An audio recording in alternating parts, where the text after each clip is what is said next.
Okay, so now we are going to start a mock interview for our student Dinesh Kumar, and this mock is for the post of GET chemistry in NALCO. So Dinesh, first of all, you introduce yourself.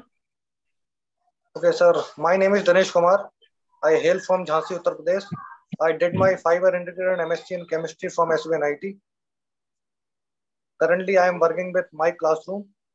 It is a startup-based hybrid coaching center, Noida-based company. So here I am just as a trainee faculty of chemistry, and currently I am working on the JEE Okay, so organic JEE material. how many months you have worked there? When did you join that? I have working since year 11th July 2022. Okay, so 3 to 4 months. Yes, sir. So ये field तो काफी अच्छा है, JEE coaching वाला जो field है. सो आप Yes, इसको sir. कंटिन्यू क्यों नहीं कर रहे हो? नो सर, एक्चुअली फील्ड अच्छा है, नो डाउट, बट एज हम मैं जिस फैमिली बैकग्राउंड से आता हूँ, वहाँ पर मेरे जो पेरेंट्स हैं या मेरे ब्रदर्स हैं वो पीएसयू या सेंट्रल गवर्नमेंट में है। तो एक मतलब जो बचपन का जो देखा वो चार में, इस वजह से मैं नालको के साथ काम करना चाहता हूँ। और नालको के साथ काम करने का फायदा और भी है कि यहाँ पर मुझे डाइवर्सिटी बहुत मिलेगी। No doubt, as I am young 24 years old, मुझे इस समय जेई की कोचिंग में बहुत मजा आएगा, नो डाउट अच्छा लगेगा, लेकिन डाइवर्सिटी मेरी रुक जाएगी। मैं कुछ 5 या 6 साल बाद ये फील करूंगा कि मैं स्टक कर गया एक फील्ड में।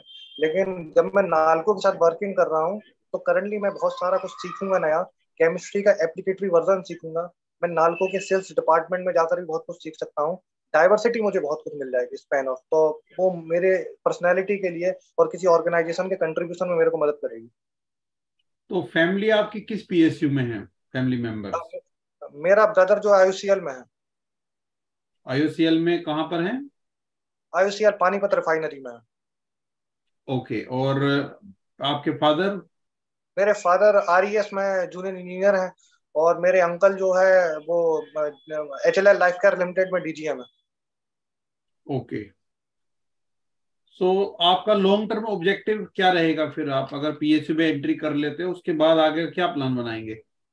आगे मैं नालको के साथ ही कंटिन्यू करूंगा, क्योंकि एज सच मुझे बहुत ज्यादा इस फील्ड के मतलब पीएसयूज के बारे में, कुछ ऑयल पीएसयूज के बारे में मुझे पता था। लेकिन मेरा ब्रदर एक्चुअली इस फील्ड में है, तो उसने मुझे बताया था कि नालको एक बहुत अच्छा मतलब पीएसयू है। यहाँ पर प्रमोशन एस्पेक्ट बहुत अच्छे हैं। ये उड़ीसा बेस्ड एक पीएसयू है गवर्नमेंट ऑफ इंडिया का।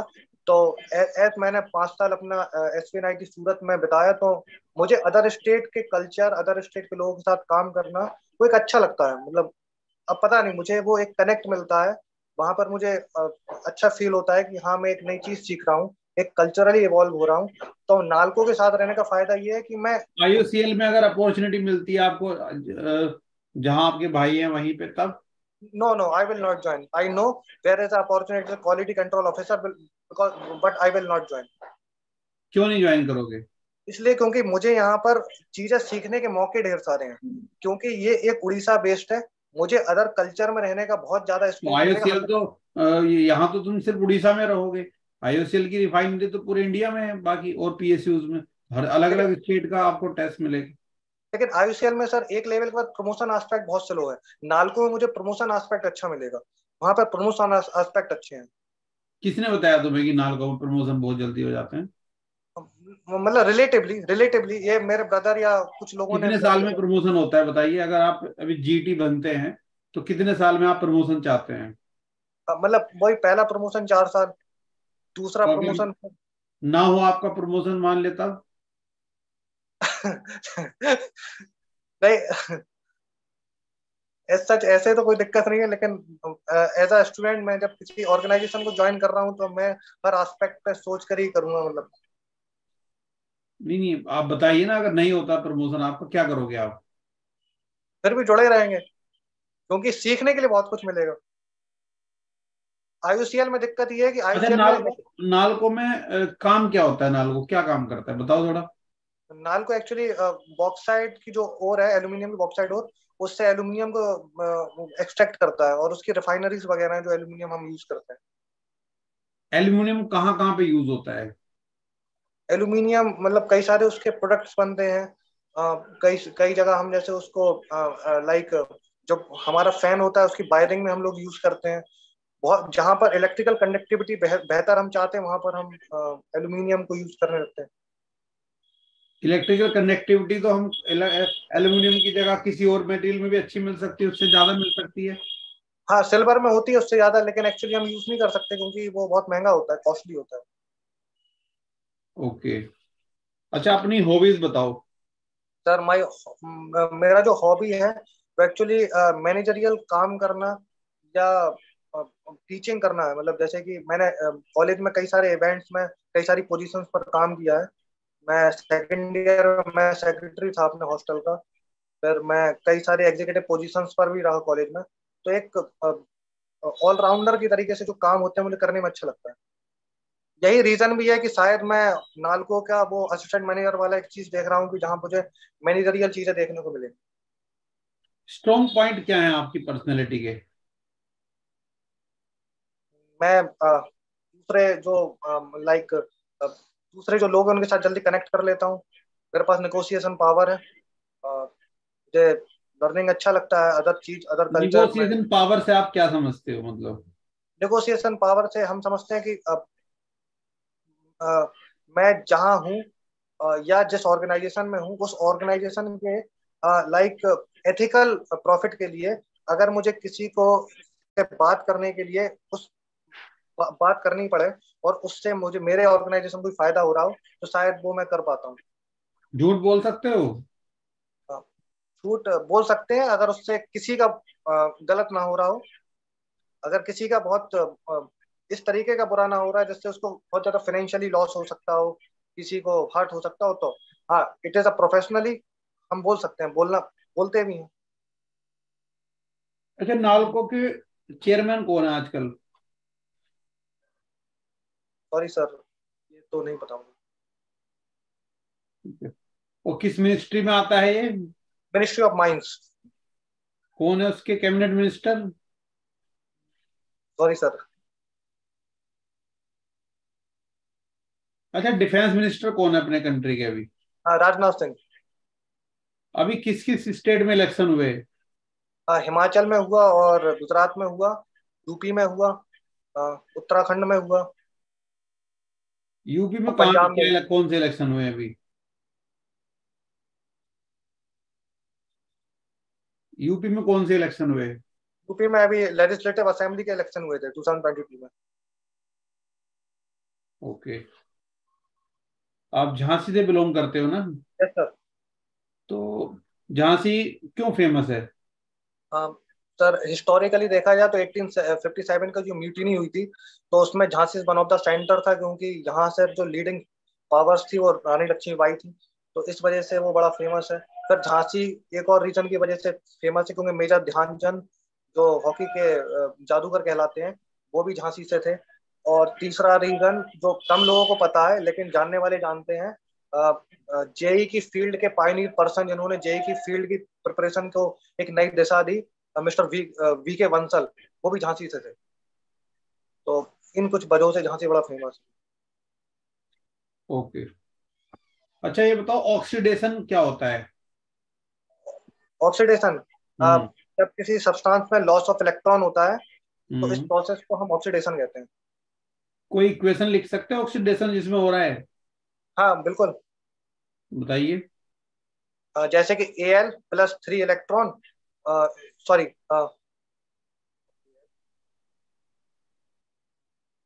Okay, Al+3 electron gives the Al+3।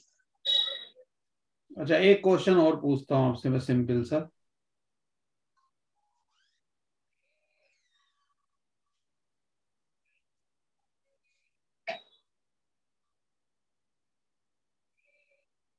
एक रिएक्शन लिख रहा हूं मैं, ठीक है? ओके। दिख रहा है स्क्रीन आपको? Yes sir. 4Na okay. Plus O2, ठीक है, इक्वल टू 2Na2O। ये इक्वेशन है, ठीक है? सर इसमें सोडियम का रोल बताइए क्या है?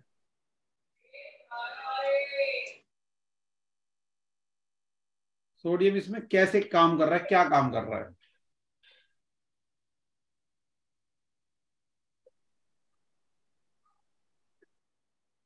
Sodium sir oxidising reducing agent है।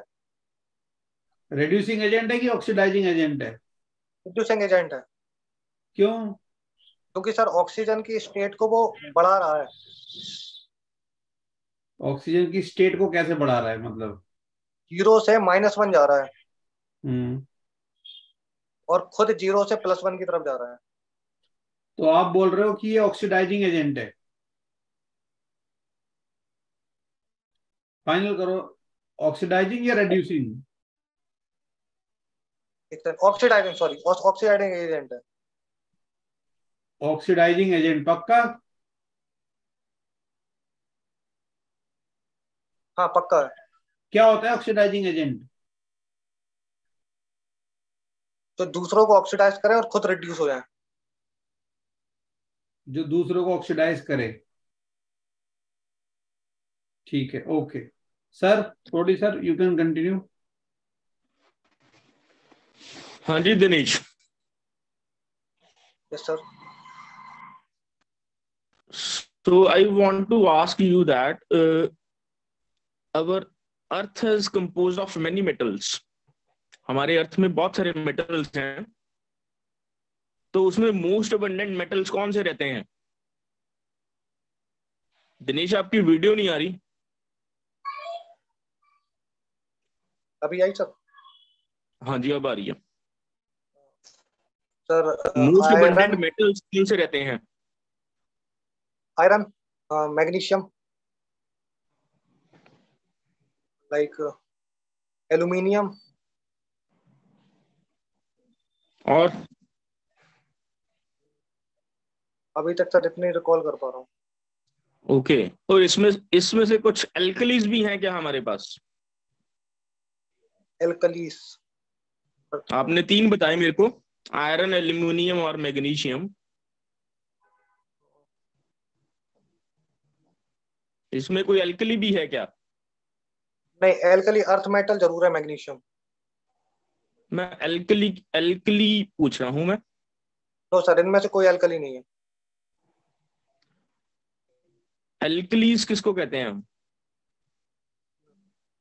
एल्कलीस जो मेटल्स बेसिक होती हैं कैरेक्टर्स में। एक एल्कली हाइड्रोक्साइड्स होते हैं। Okay. Some of hydroxides are alkalis. Okay. कौन से हाइड्रोक्साइड एल्कलीज होते हैं ये बता सकते हो? हाँ सर, बताइए। जैसे कि लिथियम के ऑक्साइड, सोडियम के ऑक्साइड, और बेरिलियम नहीं, पोटेशियम के ऑक्साइड। ठीक है। रूबिडियम के, लाइक उनके जितने भी ऑक्साइड है वो सारे एल्कली ऑक्साइड्स होंगे। इनको क्यों एल्कली कहते हैं हम, बाकियों को क्यों नहीं एल्कली कहते हैं? मैग्नीशियम हाइड्रोक्साइड नहीं एल्कली? मैग्नीशियम एल्कली अर्थ मतलब वो एल्कली अर्थ मेटल्स की सीरीज में आता है, तो चीज क्लियर नहीं है मुझे, मतलब। ठीक है। क्वांटिटेटिव एनालिसिस क्या होती है?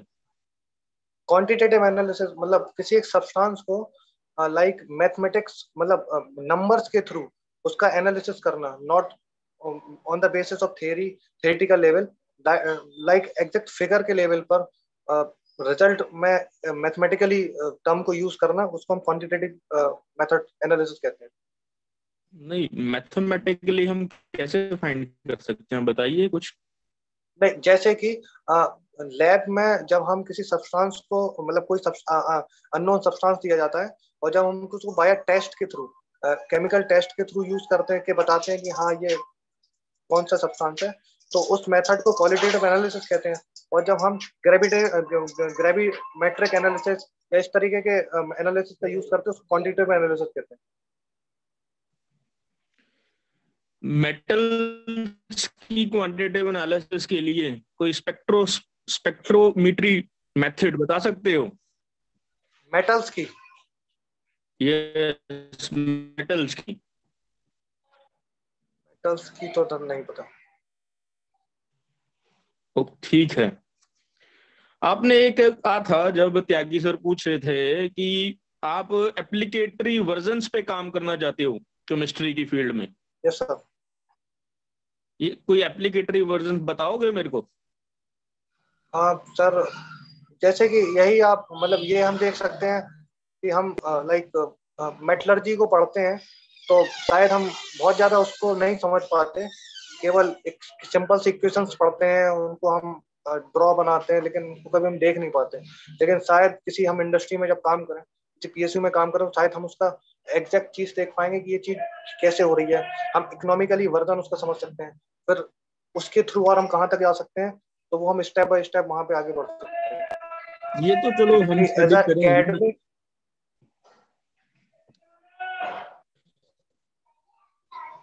कोई एप्लीकेटरी वर्जन्स जहां पे ये चीजें एप्लीकेबल हो रही हैं, वो चीज बता सकते हो आप? Chemistry is a vast field, इसकी एप्लीकेटरी वर्जन्स पूछ रहा हूं मैं। Medicinal chemistry.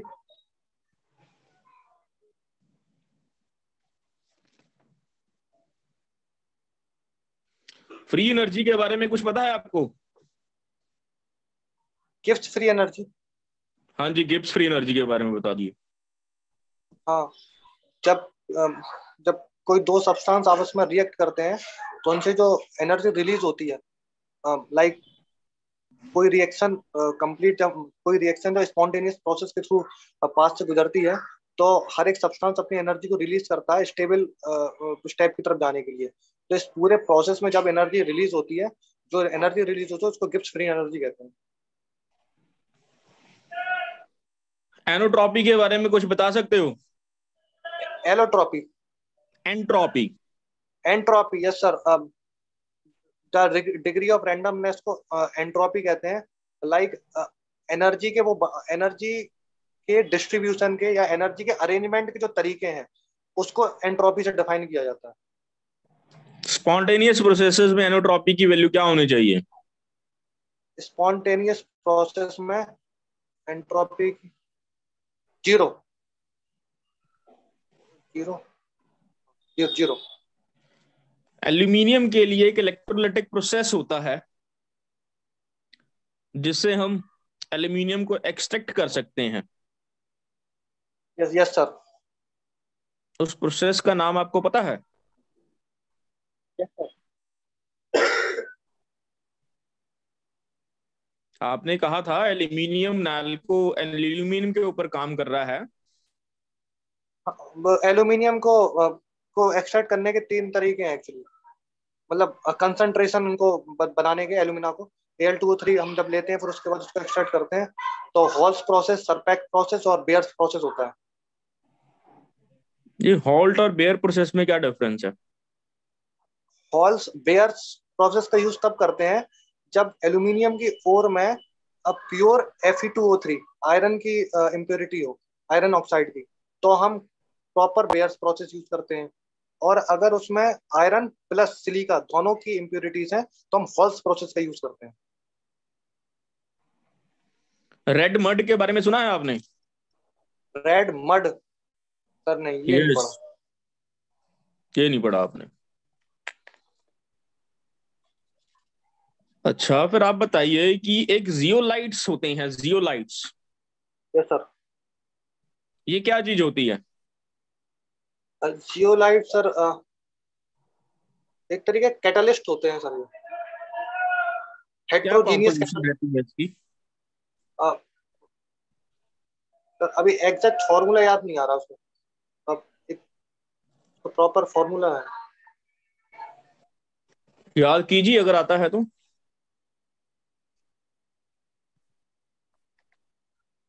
अब मैं गैस कर सकता हूँ। चलो, थर्मोडायनामिक प्रिंसिपल्स कैसे हेल्प करते हैं हमारे को एक्सट्रैक्शन में?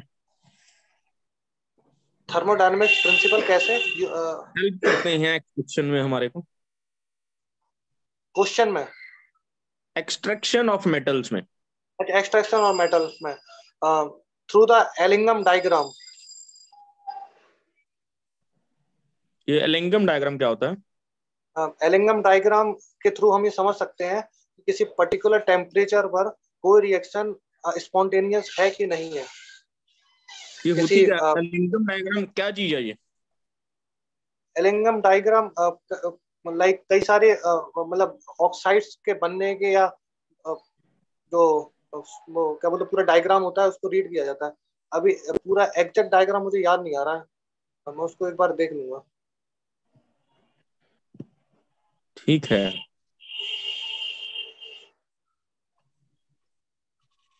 कोई आप ये मेरे को बता सकते हो कि एक फ्लोरोस्पार एक है केमिकल जिसको हम यूज करते हैं बेयर्स प्रोसेस में?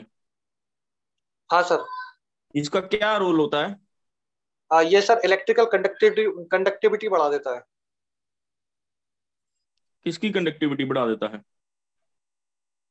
इलेक्ट्रिकल इसके ये एक्चुअली इलेक्ट्रोलाइट की कंडक्टिविटी को बढ़ा देता है। तो इसमें बेयर प्रोसेस में क्या फर्क, क्या रोल रहता है इसका? बेयर्स प्रोसेस में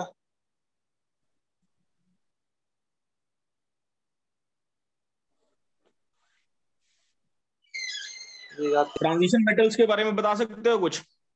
कॉइनेस ट्रांजिशन मेटल्स। ट्रांजिशन मेटल्स, हाँ सर।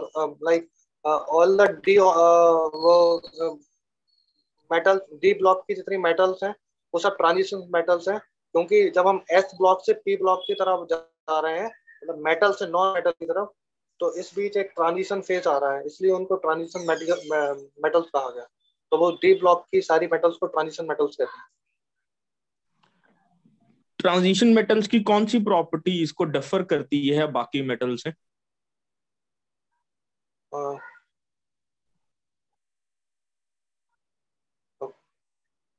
वेरिएबल ऑक्सीडेशन स्टेट की, या कॉम्प्लेक्सेस बनाने की, क्योंकि हम देखते हैं कि पूरा कोऑर्डिनेशन कंपाउंड्स जो है वो केवल डी ब्लॉक एलिमेंट्स पर बेस है, उसमें मेटल्स नहीं है, तो ट्रांजिशन मेटल्स के कॉम्प्लेक्सेस ही बनाते हैं। चलो, कोऑर्डिनेशन कॉम्प्लेक्स की अगर बात करें तो एल्यूमिनियम में अगर हम वाटर डाल देते हैं तो इसका वाटर के साथ कोई कोऑर्डिनेशन कॉम्प्लेक्स बन सकता है? हाँ सर। क्या कोऑर्डिनेशन नंबर रहेगा उसका? उसका 6 होगा। कोऑर्डिनेशन नंबर क्या रहेगा? 6। 6। कोऑर्डिनेशन कॉम्प्लेक्सेस कहाँ कहाँ यूज होते हैं? मेडिसिन में यूज होते हैं, या डाइस वगैरह में यूज होते हैं। हार्ड वाटर के बारे में सुना है आपने? Yes sir. क्या होता है ये? D2O को हार्ड वाटर कहते हैं। DTO को कहते हैं? D2O को। और सॉफ्ट किसको कहते हैं फिर? सॉरी हार्ड वाटर वो जो जो क्या जो जो सोप सॉल्यूशन जिनमें झाग ज्यादा आए उसको सॉफ्ट वाटर कहते हैं, और इसमें झाग कम आए उसको क्या बोलते हैं, हार्ड वाटर कहते हैं। हार्ड वाटर में इम्प्योरिटीज होती हैं, लाइक मैग्नीशियम कार्बोनेट की, इस तरीके की, कैल्शियम कार्बोनेट की। चलो ठीक है Tyagi sir, continue sir. Okay, sir. So now you provide feedback to him. थोड़ी Okay, we start with the feedback. हाँ, फीडबैक दे दीजिए उसको, कैसा है उसका। ठीक है। तो बच्चे, अभी तो आपको काफी पढ़ना पड़ेगा केमिस्ट्री के बारे में। ठीक है, केमिस्ट्री मेरे को इतनी स्ट्रांग नहीं लग रही आपकी। बेसिक्स जो हैं that should be revised once again. ठीक है, जो बेसिक्स हैं बच्चे, चाहे अब अगर हम चाहे एल्यूमिनियम की फील्ड में जा रहे हैं, बट केमिस्ट्री के बेसिक्स तो वहां पे पूछे जाएंगे। जो आपने मेरे को बहुत सारे क्वेश्चंस बताए, गिब्स फ्री एनर्जी का आंसर बिल्कुल गलत था आपका। ठीक है, quantitative analysis that was not up to the mark जो होनी चाहिए। क्वालिटेटिव एनालिसिस के जो स्पेक्ट्रोफोटोमेट्री मेथड्स थे उसके बारे में आपने कुछ नहीं बताया। AAS atomic absorption spectroscopy, inductive plasma spectrophotometries, इससे हम मेटल्स डिटेक्ट कर सकते हैं। ठीक है, थर्मोमीट्रिक मेथड्स होते हैं, इससे हम डिटेक्ट कर सकते हैं। उसके बाद ने जो त्यागी सर ने क्वेश्चन पूछा था आपको सोडियम के बारे में, सोडियम रिड्यूसिंग एजेंट ही था, आपने ऑक्सीडाइजिंग एजेंट कहा वहां, तो sodium was a reducing agent. आपने एक ऑक्सीडेशन रिएक्शन के बारे में बताया, aluminium +3 negative +3 electrons Al3 positive, it is not a right reaction, ये गलत रिएक्शन आपने बताई। ठीक है, तो ये बेसिक सी चीजें हैं। जियोलाइट्स मैं बता देता हूँ, जियोलाइट्स बच्चे जो होते हैं that are also a catalyst of the aluminium silicates, microporous catalyst होते हैं। ठीक है, इनमें होल्स होते हैं जिससे हम प्यूरिफिकेशन के लिए ये कैटलिस्ट को यूज कर सकते हैं।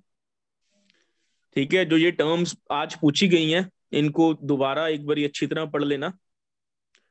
ठीक है, तो केमिस्ट्री अभी और बच्चे रिवाइज करो, हम स्नैप लेंगे एक दो आपके, तो उसमें और आपको क्लियर कर देंगे। ठीक है Dinesh. Yes sir. Non technical में भाई थोड़ा सा मतलब कि ओवर, ऐसा लग रहा है ओवर दिखा रहे हो तुम, मतलब ठीक है। एक तो जो बीच में तुमने हंसी, मैंने कहा तुमसे जब, तो बड़े अजीब तरीके की तुम हंसी हंसे, तो वहां पे इस तरीके से नहीं हंसना है। अगर तुम्हें हंसना भी है तो थोड़ा स्माइल दे दो हल्का, मतलब ओड ना लगे इंटरव्यू के टाइम पे। ठीक है, हाँ इस चीज का ध्यान रखना होता है वहां पे कि मतलब हर एक तुम कैसे रिएक्ट कर रहे हो, किस बात पे तुम कैसे रिएक्ट कर रहे हो, ये मैटर करता है, ऑब्जर्व किया जाता है उस चीज को वहां पे ना। तो ऐसे नहीं हंसे जाता जैसे तुम हंसे। उसके अलावा अगर पूछते हैं कि जैसे मैंने पूछा IOCL के बारे में, अब तुम बार बार एक चीज बोल रहे थे कि मैं दूसरे स्टेट में मतलब मैं कंफर्टेबल, मतलब तुम जानबूझ के इस चीज को बताना चाह रहे हो कि मैं दूसरे स्टेट में, तो फिर उसमें फंसोगे कि यार दूसरे स्टेट तो फिर बहुत है ऐसे, तो कहीं भी ठीक है, एक बार बोल दिया उसको, बार बार उस चीज पे मत जाओ। ठीक है ना, सिंपल कि भाई हाँ सर मैं बाहर रहा हूँ, बीटेक मैंने बाहर से किया है, तो मैं कंफर्टेबल हूँ काफी, मतलब अलग अलग स्टेट्स के स्टूडेंट्स मेरे साथ में थे, तो मेरी ये मतलब मेरे को अच्छा भी लगता है कि मैं अलग अलग लोगों से मिलूं। तो नालको की जो लोकेशंस हैं अगर मुझे कोई भी मिलती है तो I am comfortable to stay there. पूछा IOCL में जाओगे कि नहीं जाऊंगा, जी बिल्कुल नहीं जाऊंगा, तो ऐसा लग रहा है झूठ बोल रहे हो सकता है उस टाइम पे। तो आप बोलो कि सर मतलब IOCL में अभी क्या कहते हैं कि मेरे पास अपॉर्चुनिटी नहीं है। ठीक है, और नालको और IOCL में दोनों में एज ए केमिस्ट्री मतलब GET मेरा रोल सेम टाइप का ही रहेगा। ठीक है, तो अगर मेरा पहले इसमें हो जाता है तो मुझे नहीं लगता है कि मुझे उसकी जरूरत पड़ेगी जाने की, because that is also very good PSU, और जो अच्छा मतलब इसकी सारी फैसिलिटीज भी हैं, जो एक मतलब एज ए फ्रेशर जितना मैं एक्सपेक्ट कर सकता हूँ उससे अच्छा ही है। तो उसके बाद आई डोंट थिंक कि मैं कहीं और अप्लाई करूंगा अगर मेरा हो जाता है तो। राइट नाउ कोई और अपॉर्चुनिटी मेरे पास नहीं है, और यहाँ अगर हो जाता है तो आगे मतलब मेरे को नहीं लगता कि मैं कहीं ट्राई करूंगा। बट अगर ऐसा कोई अपॉर्चुनिटी मिलती है तो I will discuss with my seniors, my family, brother, I will take advice from different experts and then I will decide. ठीक है, थोड़ा जेन्युइन सा वो बोलना होता है। उसके अलावा टीचिंग में जो तुमने बताया तो उसके बारे में पूछ सकते हो तुमसे केमिस्ट्री में, फिर वो जब तुम जेई को पढ़ा रहे हो तो हो सकता है कि कुछ डेप्थ में चले जाएं थोड़ा सा। ठीक है, ध्यान रखना इस चीज का। हाँ, और बाकी ठीक है, चेयरमैन का नाम पता होना चाहिए नालको में अगर जा रहे हो, और किस मिनिस्ट्री में है उनका मिनिस्टर का नाम पता होना चाहिए। जनरल अवेयरनेस के टॉपिक्स थोड़ा सा देख के जाना, मतलब कई बार पूछ लेते हैं। ज्योग्राफी स्पेशली जो एल्युमिनियम है वो जिस एरिया में है, तो उस पूरे बेल्ट को एक बार ज्योग्राफिकली मतलब देख लो ध्यान से, जैसे झारखंड हुआ, मध्य प्रदेश, छत्तीसगढ़, उड़ीसा, ठीक है, आंध्र प्रदेश, ये पूरा बेल्ट का एक बार मैप अच्छे तरीके से देख के कहाँ वहाँ कौन कौन सी चीजें हैं, और एल्युमिनियम का कहाँ पे एक्सपोर्ट होता है, मतलब नालको किसके लिए एल्युमिनियम प्रोड्यूस कर रही है, उससे कहाँ जा रहा है, इन चीजों को तुम मतलब थोड़ा सा स्टडी कर लो अगर टाइम निकाल कर सकते हो तो। ओके सर हाँ एक डाउट था, जैसे आपने क्वेश्चन पूछा था ना कि लाइक तुमको ऐसा क्या अच्छा लग रहा है नालको में कि तुम आ रहे हो, तो उसका आंसर क्या देना चाहिए? वो तो तुमने जो बताया उसको सिंपल वर्ड्स में बोलो कि सर नालको एक पब्लिक सेक्टर है, और मेरा खुद का भी और मेरी फैमिली का भी एक ड्रीम है कि मैं अपने करियर में मतलब एक बार पीएसयू में एंट्री लूं। अभी मैंने बैकअप के लिए एक जॉब ज्वाइन किया हुआ है ताकि उसमें मेरा सब्जेक्ट की नॉलेज और इम्प्रूव होती रहे।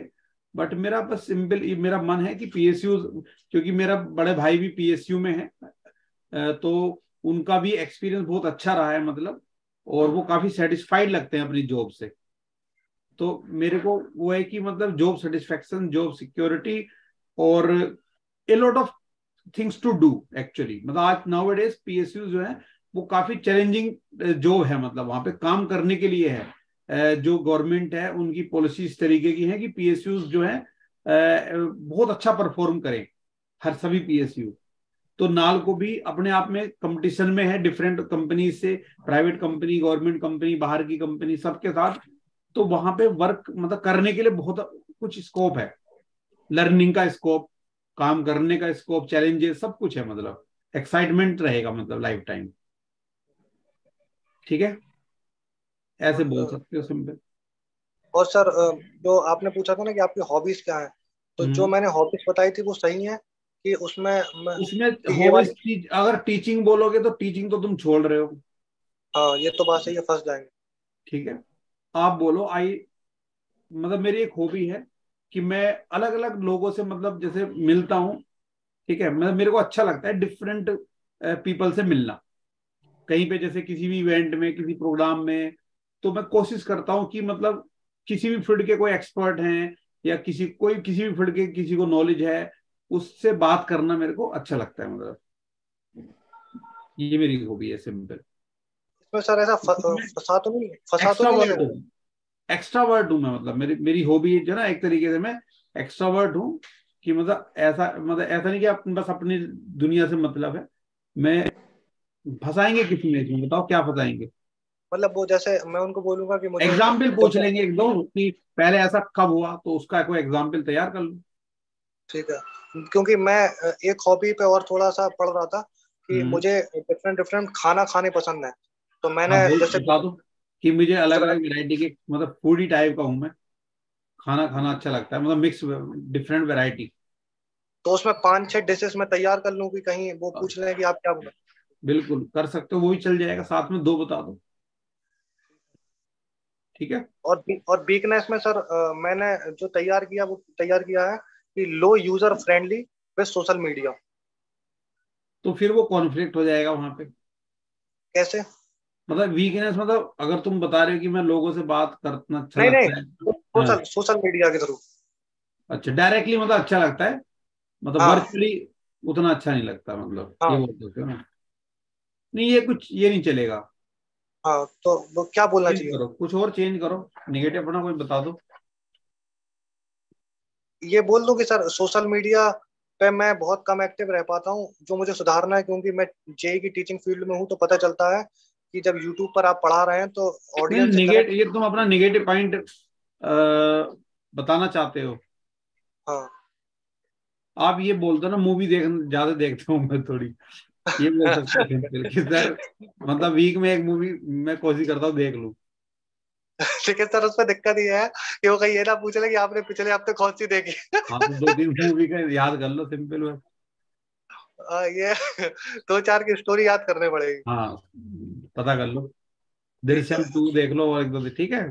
हाँ ठीक है। ये चल जाएगी ना कि सर हर हफ्ते एक मूवी देखना अच्छा लगता है, मतलब मैं बिना मूवी के मन नहीं लगता, अगर एक मूवी ना देख लो ना हंस पड़ेंगे वो, तो उसमें कोई निगेटिव नहीं है। बस वो ये कहेंगे तुम्हें यहाँ तो मूवी मिली, कहाँ मिलेंगी फिर। हाँ? तो मतलब वो ये कह सकते हैं कि यहाँ पे तो जहाँ तुम लोकेशन में जाओगे वहां मूवी तो मिलेगी नहीं तुम्हें देखने के लिए। तो तुम फिर बोलना कि सर वो निगेटिव पॉइंट है, मैं उसको समझ चुका हूँ, मैं उसको दूर कर रहा हूँ। मैं कोशिश करता हूँ कि एक महीने तक ना देखूं या दो। अब मैं अपने आप मतलब काफी चेंज किया है मैंने, और मतलब उस गैप को बढ़ा रहा हूँ मैं अब धीरे धीरे।